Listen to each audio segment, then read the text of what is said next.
Good morning dear students. स्वागत है आपका एक बार फिर से कुहू इंटरनेशनल स्कूल की ऑनलाइन क्लासेज में। और मैं आपका अपना प्राज्ञ शर्मा। आज आप मेरे साथ पढ़ने जा रहे हैं द फ्यूचर कंटिन्यूअस टेंस। आज का टॉपिक फ्यूचर कंटिन्यूअस टेंस। तो सबसे पहली बात आती है फ्यूचर कंटिन्यूअस क्या होता है। What is future continuous. Continuous कहते किसे हैं, तो इसको अपन ने कहीं ना कहीं प्रीवियस वीडियोस में स्टडी किया कि कंटिन्यूअस क्या होता है। कंटिन्यूअस का मतलब होता है कोई भी एक एक्शन जो लगातार चल रहा हो। कंटिन्यूअस का मतलब at the time of speaking the action is going on. वक्ता के कहे गए समय पर कोई भी कार्य लगातार जारी रहे, वह होता है कंटिन्यूअस। फ्यूचर को अपन प्रीवियस वीडियो में डिफाइन कर चुके। फ्यूचर क्या होता है? फ्यूचर का मतलब भविष्य, आने वाला समय।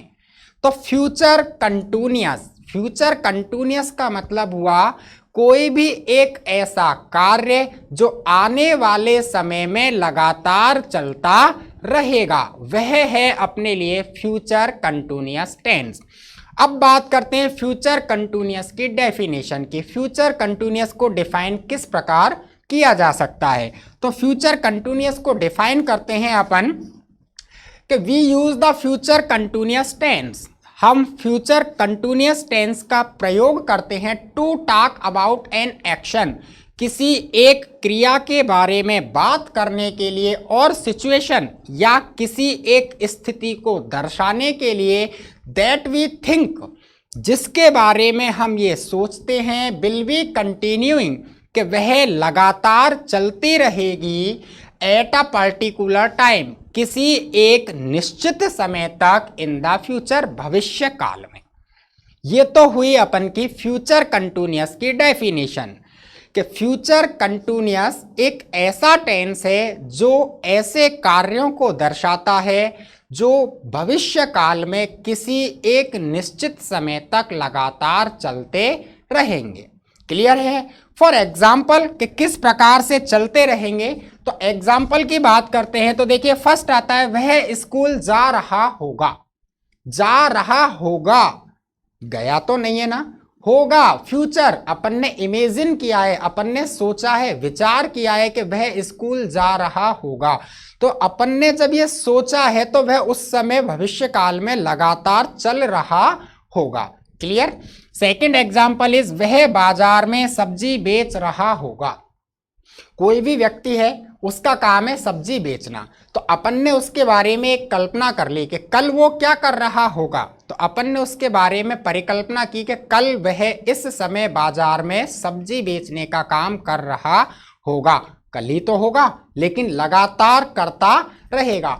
द थर्ड वन इज चपरासी स्कूल में घंटी बजा रहा होगा। फोर्थ इज लड़के स्कूल में फुटबॉल खेल रहे होंगे।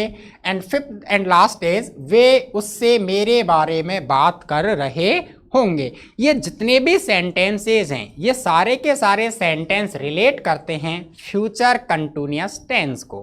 क्यों करते हैं? क्योंकि इन सभी सेंटेंसेस के अंदर एक एक्शन है जो आने वाले समय में अपनी कंटिन्यूटी को शो कर रहा है। इन सेंटेंसेस को स्टडी करने के बाद अपन को पता लगता है कि इन सेंटेंस में जो वर्ब दी गई है वह आने वाले समय में लगातार चलती रहेगी, वह काम होता रहेगा। क्लियर? ये फ्यूचर कंटिन्यूअस डिफाइन हुआ। ठीक है ना? अब फ्यूचर कंटिन्यूअस को अपन ने डिफाइन कर दिया, तो सबसे मेन चीज जो आती है वो आती है कि फ्यूचर कंटिन्यूअस को तो डिफाइन किया है, लेकिन फ्यूचर कंटिन्यूअस के हिंदी सेंटेंसेस को आइडेंटिफाई किस प्रकार किया जाए। मेन चीज तो यही है। क्यों? क्योंकि ट्रांसलेशन मेथड चल रहा है, हिंदी से इंग्लिश में ट्रांसलेट करना है और इंग्लिश से कहीं ना कहीं हिंदी में ट्रांसलेट करना है। तो फ्यूचर कंटिन्यूअस के सेंटेंसेस को आइडेंटिफाई किस प्रकार से किया जाए। तो देखिए, आइडेंटिफिकेशन के लिए अपने पास एक चीज है कि इस टेंस के हिंदी वाक्यों के अंत में, कि फ्यूचर कंटिन्यूअस के हिंदी वाक्यों के अंत में रहा होगा, रही होगी, रहे होंगे, रहा होगा। क्या? रहा होगा, रही होगी, रहे होंगे, रहा होगा, इस प्रकार के शब्द आते हैं। और इस टेंस के वाक्यों में पता चलता है कि भविष्य में कोई कार्य जारी रहेगा और पूरा नहीं होगा। ठीक है ना।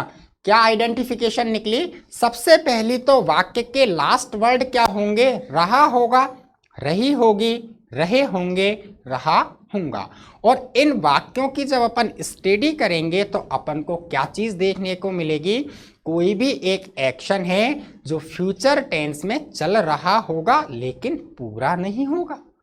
पूरे के बारे में अपन कुछ भी नहीं कहेंगे कि पूरा होगा या नहीं होगा, इसके बारे में अपन क्या है, पूरी तरह से अनजान बने रहेंगे।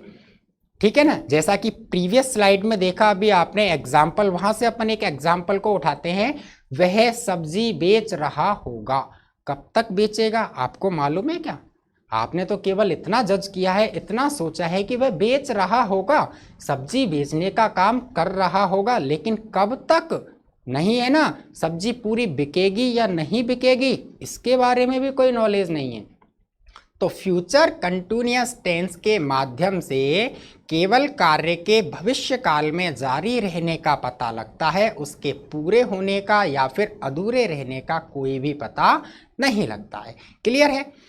अब बात करते हैं फ्यूचर कंटिन्यूअस टेंस के हिंदी वाक्यों को इंग्लिश में ट्रांसलेट करने की। मेन मोटिव एक ही है अपन का कि how to translate Hindi sentences into English, कि हिंदी के वाक्यों को अंग्रेजी में किस प्रकार से बदला जाए। तो जब फ्यूचर कंटिन्यूअस के सेंटेंसेस को इंग्लिश में ट्रांसलेट करने की बात आती है तो अपन को आवश्यकता पड़ती है दो चीज़ों की, और वो दो चीज़ें हैं शैल बी और विल बी। किसकी आवश्यकता पड़ती है? शैल बी और विल बी। अपन यूं कहें कि फ्यूचर कंटिन्यूअस टेंस को इंग्लिश में ट्रांसलेट करने के लिए हेल्पिंग वर्ब के रूप में शैल बी और विल बी का यूज होता है। क्लियर है। अब जैसा कि नाम से स्पष्ट है, फ्यूचर कंटिन्यूअस, कंटिन्यूअस का मतलब लगातार चलना। तो किसी भी टेंस का कंटिन्यूअस वाला पार्ट हो, कंटिन्यूअस हमेशा किससे शो होता है? वर्ब फर्स्ट आईएनजी से। तो शैल बी और विल बी के साथ किसका यूज हो जाएगा? वर्ब फर्स्ट आईएनजी का यूज हो जाएगा। ठीक। अब बात आ जाती है कि दो चीजें हैं शैल बी और विल बी, तो शैल कहाँ अप्लाई करें और विल कहाँ अप्लाई करें? तो इसके लिए भी अपन ने प्रीवियस वीडियो में स्टडी कर ली थी, लेकिन एक बार फिर से अपन इस चीज को रिपीट कर लेते हैं कि शैल हेल्पिंग वर्ब शैल का यूज होता है आई और वी के साथ। यदि वाक्य में सब्जेक्ट की पोजीशन पर प्रोनाउन आई या फिर वी है तो अपन यूज करेंगे शैल का। सेकंड विल, यदि वाक्य में सब्जेक्ट की पोजीशन पर ही हो, शी हो, इट हो, दे हो and any other noun and pronoun, he, she, it, they, इसके अलावा कोई अन्य संज्ञा या सर्वनाम आता है तो उसके साथ किसका यूज होगा? विल का। और शैल का किसके साथ यूज होगा? Only with I and we. Clear है। अब अपन ने फ्यूचर कंटिन्यूअस के हिंदी ट्रांसलेशन के वाक्यों के बारे में काफी कुछ सीख लिया, जिसमें सबसे पहले सीखा कि वाक्य के लास्ट वर्ड रहा होगा, रही होगी, रहे होंगे, इनमें से कोई एक होगा। इंग्लिश ट्रांसलेट करेंगे तब shall be, will be plus verb की फर्स्ट फॉर्म के साथ आईएनजी का यूज करेंगे। अब अपन ट्रांसलेशन मेथड की ओर चलते हैं। जब ट्रांसलेशन करते हैं तो सबसे पहले सेंटेंस की जो कैटेगरी होती है वो होती है अफर्मेटिव। तो अफर्मेटिव सेंटेंसेस को किस प्रकार से ट्रांसलेट किया जाता है? देखिए, वाक्य की आइडेंटिफिकेशन होगी रहा होगा, रहे होंगे, रही होगी, रहेंगे, रहेगी या रहेगा। क्लियर है। ऑक्सिलरी वर्ब के रूप में यूज होगा अपने पास शैल, विल प्लस बी का। ठीक। क्लियर है। तो देखिए, जो ट्रांसलेशन मेथड होता है उसके लिए स्ट्रक्चर अप्लाई होता है सब्जेक्ट शैल विल में से कोई एक, बी, फिर वर्ब की फर्स्ट फॉर्म के साथ आईएनजी, फिर ऑब्जेक्ट। क्लियर है। सेंटेंस देखते हैं। देखिए, पहला है कल हम पेपर की तैयारी कर रहे होंगे। ठीक। सेंटेंस का लास्ट वर्ड क्या है? रहे होंगे। क्लियर। फ्यूचर कंटिन्यूअस हो गया। क्लियर है ना। फ्यूचर कंटिन्यूअस का अफर्मेटिव है तो सबसे पहले सब्जेक्ट, सब्जेक्ट क्या है? हम, हमको क्या कहते हैं अपन? वी। वी के अकॉर्डिंग क्या यूज करना है, शेल, तो ये लगाया शेल। सेल के बाद बी का यूज करना है तो ये हुआ बी। इसके बाद वर्ब की फर्स्ट फॉर्म में आईएनजी। काम क्या हो रहा है, तैयारी करना। तैयारी करने को क्या कहते हैं, प्रिपेयर।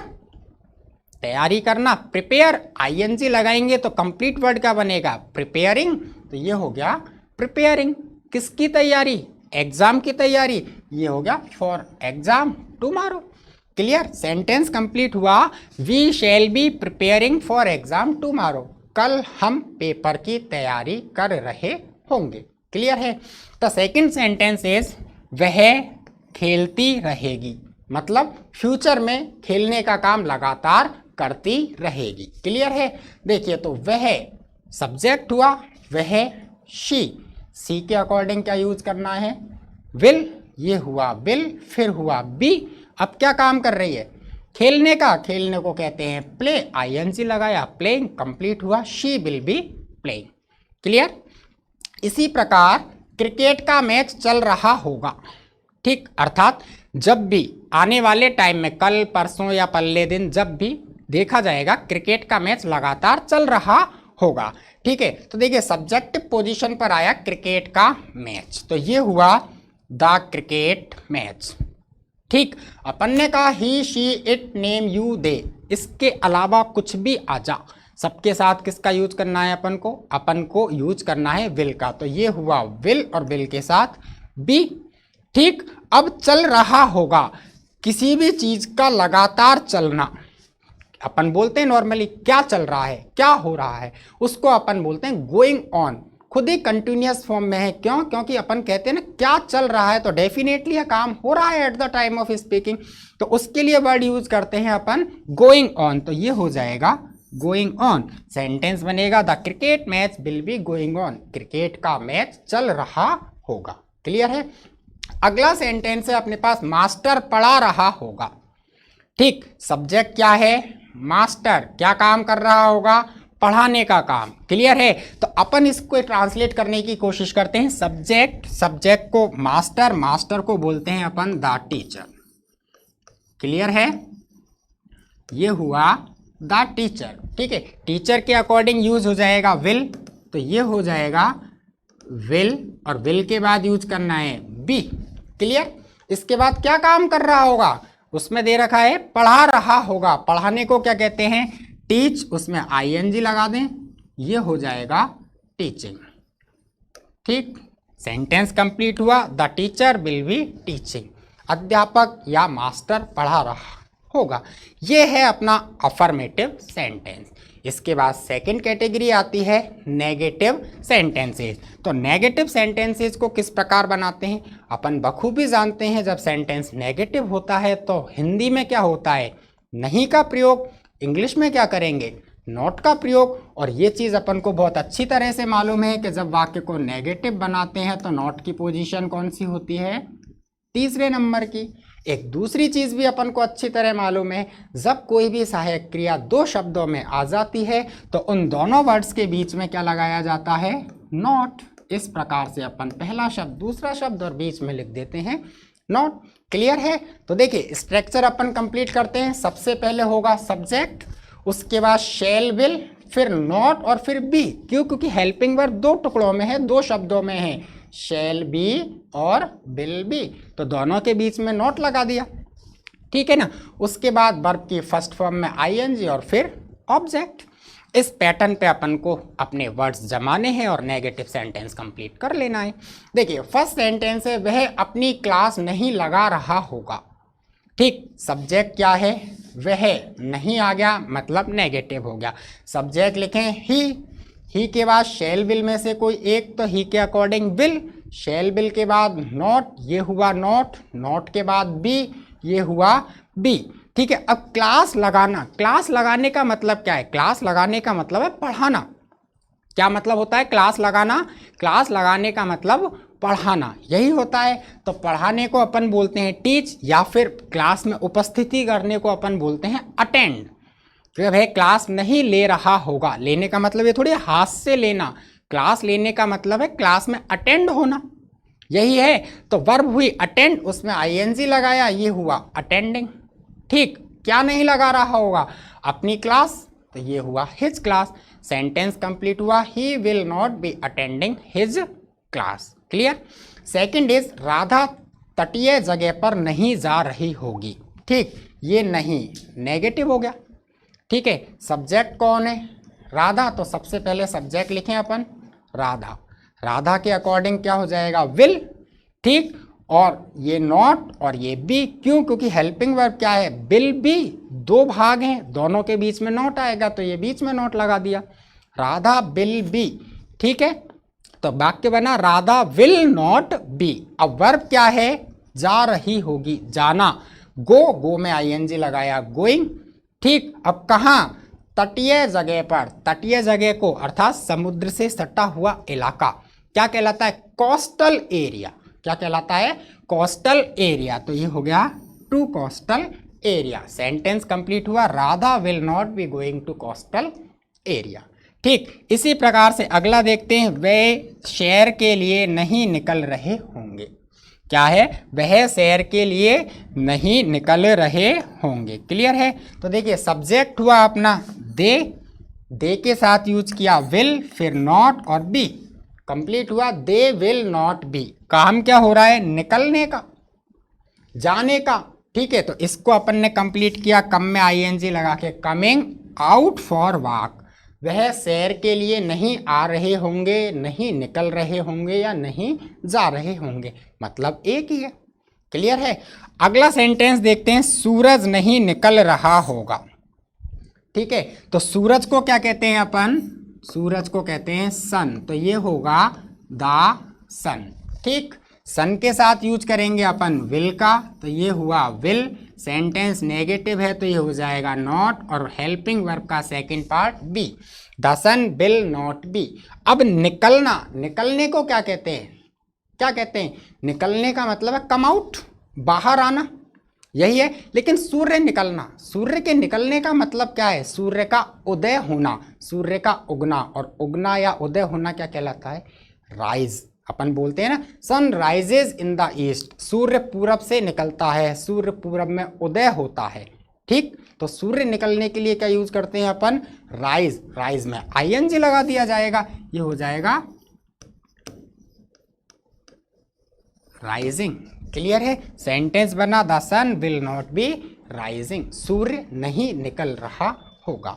इस प्रकार नेगेटिव सेंटेंसेस को कंप्लीट किया जाता है। अब थर्ड सेक्शन की ओर चलते हैं, इंटेरोगेटिव सेक्शन के, उनको इंग्लिश में किस प्रकार से ट्रांसलेट करें। तो देखिए इंटेरोगेटिव सेक्शन में जाते हैं तो अपन के सामने दो चीजें आ जाती हैं, या तो वाक्य का सबसे पहला वर्ड हिंदी में क्या होगा, या फिर वाक्य में कर्ता के बाद कहीं ना कहीं कोई प्रश्नवाचक शब्द आएगा। ये दो चीजें आ जाती हैं। जब वाक्य का पहला शब्द क्या होता है तो उसको किससे ट्रांसलेट करते हैं, हेल्पिंग वर्ब से, और जब वाक्य में कर्ता के बाद कोई प्रश्नवाचक शब्द आता है तो उसको उसी WH वर्ड से ट्रांसलेट कर दिया जाता है। ये चीजें मैं काफी बार आपको समझा भी चुका हूं। ठीक है, तो देखिए अपन स्ट्रक्चर डेवलप करते हैं कि स्ट्रक्चर में सबसे पहले लिखना है शैल विल, शैल विल के बाद सब्जेक्ट, और सब्जेक्ट के बाद बी, उसके बाद वर्ब फर्स्ट में आईएनजी, और फिर ऑब्जेक्ट, और फिर क्वेश्चन मार्क। क्लियर है। यदि सेंटेंस बीच में से प्रश्नवाचक है तो उसी WH वर्ड को स्टार्टिंग में लिख दिया जाता है। क्लियर है। अब इस प्रकार के वाक्यों को अपन इंग्लिश में ट्रांसलेट करने की कोशिश करते हैं कि किस प्रकार से इन वाक्यों को अंग्रेजी में ट्रांसलेट किया जाता है। तो देखिए फर्स्ट सेंटेंस है, क्या हम पढ़ रहे होंगे। ठीक, क्वेश्चन मार्क मतलब इंटेरोगेटिव, फर्स्ट वर्ड क्या मतलब सेंटेंस का स्ट्रक्चर यहाँ से स्टार्ट होगा। ठीक है ना। सब्जेक्ट क्या है, हम, वी के अकॉर्डिंग क्या यूज होगा, शैल, तो ये हुआ शैल। सब्जेक्ट बी के बाद बी के बाद BE, कंफ्यूजन मत हो जाना, कहीं स्पेलिंग में कंफ्यूजन हो जाए, WE और BE। ठीक, एक्शन क्या है, काम क्या है, पढ़ने का, पढ़ने को कहते हैं रीड, वर्ब में ING लगाना है, रीडिंग और क्वेश्चन मार्क। सेंटेंस कंप्लीट हुआ, शैल बी रीडिंग, क्या हम पढ़ रहे होंगे। सेकंड सेंटेंस है, क्या बाहर लू चल रही होगी। ठीक, क्वेश्चन मार्क, सबसे पहला वर्ड क्या, ठीक, इससे ये चीज डिक्टेट हो गई कि शैल और विल से ही स्टार्ट होगा सेंटेंस। अपन ने सेंटेंस स्टार्ट किया विल से। ठीक, क्यों? क्योंकि वाक्य का सब्जेक्ट क्या है? लू। लू को क्या कहते हैं अपन? सन स्ट्रोक। सन स्ट्रोक मतलब सूर्य की तेज गर्म हवा। सन स्ट्रोक गर्म हवा, तेज हवा। लू यही तो होती है, गर्म तेज हवा। तो ये हुआ विल, सन स्ट्रोक, इसके बाद बी, और बी के बाद अपन वर्ब में आईएनजी लगाएंगे। हवा का बहना, लू चलना। लू चलेगी तो हवा बहेगी, तभी तो लू बोलेंगे अपन। तो हवा का बहना कहलाता है ब्लो। क्या कहलाता है? ब्लो। ब्लो में लगाया आईएनजी, ये हुआ ब्लोइंग, और बाहर आउटसाइड, और ये क्वेश्चन मार्क। सेंटेंस बना will sun stroke be blowing outside. क्या बाहर लू चल रही होगी? अगला है क्या कल पेपर चल रहा होगा? ठीक, क्वेश्चन मार्क, और ये फिर क्या? डेफिनेट है। सेंटेंस किससे स्टार्ट होगा? शैल विल में से किसी एक से स्टार्ट होगा। तो अपन ने स्टार्ट किया विल से। क्यों? क्योंकि सब्जेक्ट क्या बनेगा? पेपर। पेपर को क्या कहते हैं? The exam. तो सबसे पहले विल, उसके बाद सब्जेक्ट, सब्जेक्ट हुआ द एग्जाम। ठीक, उसके बाद बी, और बी के बाद वर्ब में आईएनजी। अब पेपर का चलना, जिस प्रकार अभी अपन ने पहले सेंटेंस में देखा या नहीं देखा? अपन ने कहा ना क्या चल रहा होगा, तो वहां चलने के लिए क्या यूज किया? Going on. ऐसे ही पेपर का चलना, पेपर के चलने के लिए भी गोइंग ऑन। और कल, कल के लिए टुमारो, और एक question mark. Will the exam be going on tomorrow? Clear है? इसी प्रकार अगला सेंटेंस देखते हैं, तुम दिल्ली क्यों जा रहे होंगे? ठीक, ये क्वेश्चन मार्क। ठीक, इसके बाद अगर देखा जाए तो ये सब्जेक्ट हुआ, डेफिनेटली है, सब्जेक्ट है और क्वेश्चन मार्क है, तो WH वर्ड कहीं ना कहीं बीच में आया होगा। तो WH वर्ड क्या आ गया? क्यों आ गया बीच में? जब बीच में WH वर्ड आता है तो सबसे पहले उसी WH वर्ड को इंग्लिश में ट्रांसलेट किया जाता है। क्यों को इंग्लिश में ट्रांसलेट करो आप, क्यों को इंग्लिश में ट्रांसलेट करोगे तो क्या होगा? वाई। ठीक, उसके बाद शैल विल में से एक यूज करना है, ये होगा अकॉर्डिंग टू सब्जेक्ट। तो सब्जेक्ट क्या है? तुम। यू के अकॉर्डिंग क्या हो जाएगा? विल। ठीक, इसके बाद सब्जेक्ट लिखेंगे तो ये हो जाएगा यू। Y will you. उसके बाद बी लिखेंगे, ये हो जाएगा बी। उसके बाद वर्ब की फर्स्ट फॉर्म में आईएनजी। काम क्या हो रहा है? जाने का। जाने को क्या बोलते हैं? गो। गो में लगा दो आईएनजी, ये हो गया going. Why will you be going? अब क्या बचा? दिल्ली। तो दिल्ली को क्या कहेंगे अपन? टू दिल्ली। क्लियर? और ये क्वेश्चन मार्क। इस प्रकार से अपन फ्यूचर कंटिन्यूअस के इंटेरोगेटिव सेंटेंस को कन्वर्ट कर लेते हैं। क्लियर है? अब बात करते हैं फ्यूचर कंटिन्यूअस टेंस के यूजेज की, कि फ्यूचर कंटिन्यूअस टेंस की इंपॉर्टेंस क्या है, इसकी जरूरत क्यों पड़ती है, तो इसके यूजेज क्या हैं। तो देखिए फ्यूचर कंटिन्यूअस टेंस जो है उसके यूजेज क्या होते हैं। तो अपन पहले यूज की बात करें कि देखिए एक्सप्रेस एन एक्शन, एक ऐसे कार्य को बतलाने के लिए दैट विल बी हैपनिंग, जो कि हैपनिंग हो रहा होगा at a time in the future, किसी एक समय पर, इन द फ्यूचर भविष्य में। तो फ्यूचर कंटिन्यूअस की जरूरत क्यों पड़ी? तो फ्यूचर कंटिन्यूअस की जरूरत पड़ी अपन को किसी ऐसे कार्य को बताने के लिए जो भविष्य काल में किसी एक समय पर लगातार चल रहा होगा, उन कार्यों को बताने के लिए। For example he will be taking his exam this time tomorrow. ठीक, कि वह दिस टाइम टुमारो, कल इस समय, कल इस समय अर्थात जब बोला जा रहा है सेंटेंस उस समय कितने बजे हैं। सपोज दैट जब सेंटेंस बोला जा रहा है उस समय 10 बजे हैं, तो कल भी कितने बजाने हैं? 10 बजाने हैं। क्लियर है? आ गई ना बात समझ में? कल भी काम कितने बजे प्रारंभ करना है? 10 बजे ही प्रारंभ करना है। सेंटेंस को समझो, he will be taking his exam this time tomorrow, कल वह इस समय अपनी परीक्षा दे रहा होगा। ठीक, अपन ने ये सेंटेंस बोल दिया, तो अब 10 बजे है तो डेफिनेटली है कल वो 10 बजे एग्जाम दे रहा होगा। तो भविष्य काल में जो काम किसी एक समय पर लगातार चलता है उसको बताने के लिए फ्यूचर कंटिन्यूअस की जरूरत पड़ जाती है।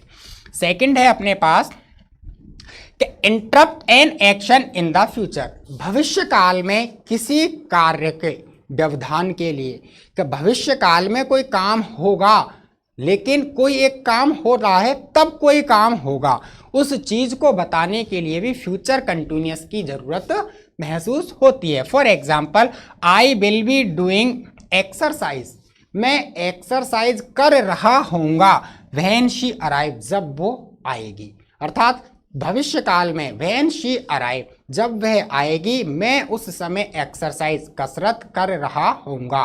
ठीक है, तो कसरत करने का जो काम है उस काम में कहीं ना कहीं इंटरप्ट होगा, क्या दखल दी जाएगी, कहीं ना कहीं उस काम में अड़चन डाली जाएगी। तो ये है व्हेन शी अराइव, उसका आना। क्लियर है।